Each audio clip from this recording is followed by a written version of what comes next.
हरी कंकेड़ी मंडप मेड़ी वहां हमारा वासा, जहां पर हरा वृक्ष है वहां पर मेरा निवास स्थान है। ये कौन कहते थे? जाम्बो जी। उस समय जाम्बो जी ने ये कल्पना की थी कि हरे वृक्षों को मत काटो। आप सोचो उस समय 1730 के समय इतना प्रदूषण कहां था?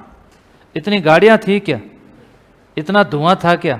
नहीं था। तो सोचो उस समय के हमारे संत महात्मा कितने मतलब दूरदृष्टि की सोच रखते थे। उनको पता था कि पेड़ पौधे बहुत जरूरी है। तो अपना एक नया संप्रदाय स्थापित करके गए, विष्णुई संप्रदाय। और विष्णुई संप्रदाय के उन्होंने 29 नियम के 29 धर्मरी आखड़ी हृदय धर्यो जोय, जाम्बो जी कृपा करे तो विष्णुई होए। और 29 नियमों के अंदर जो नियम बताए, उस नियमों में यह भी उल्लेख किया है।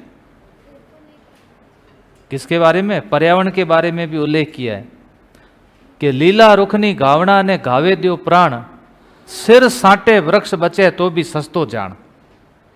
इससे बड़ी बात और क्या हो सकती है? जब कोई किसी समाज का संत ये कह के जाए कि आपका यदि सिर कट जाए तो भी वृक्ष से उससे सस्ता समझ लेना, ज़्यादा उसको महंगा मत समझना। अब महाराजा अभय सिंह जी ने एक महल बनाना शुरू किया।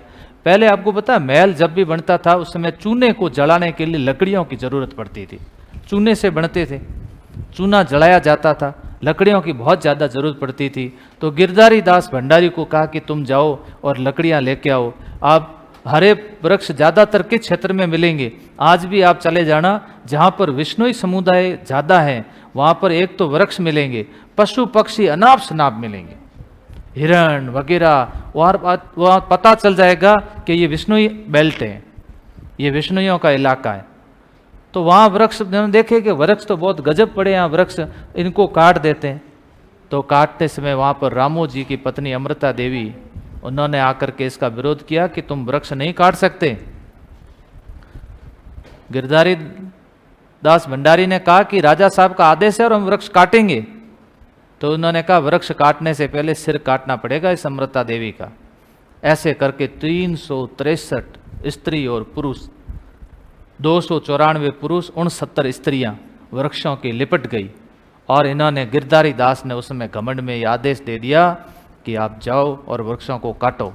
अगर कोई साथ में है तो उसको साथ में काट दो। तो देख लो ये चिपके हैं और इनको साथ में काटा जा रहा है। इतना बड़ा बलिदान आप सोचो उस समय दिया। 12 सितंबर 1730 की ये घटना है। विष्णुई समुदाय का अतुल्य बलिदान, मतलब अतुल्य योगदान। पूरा भारत नहीं, पूरा विश्व इस बात का नमन करता है कि वास्तव में यदि किसी समुदाय ने अपनी बात को ठान के रखा, अपने नियमों पर खरे उतरे और अपने वचनों को, जाम्बो जी के वचनों को जिसने निभाया है, वो विष्णुई समुदाय था। ये बात जब जोधपुर महाराजा को पता चली तो महाराजा ने इसके लिए खेद प्रकट किया और महाराजा ने आदेश दिया था कि भविष्य में हम किसी प्रकार के वृक्ष नहीं काटेंगे। मैं विष्णुई समुदाय को ये विश्वास दिलाता हूँ।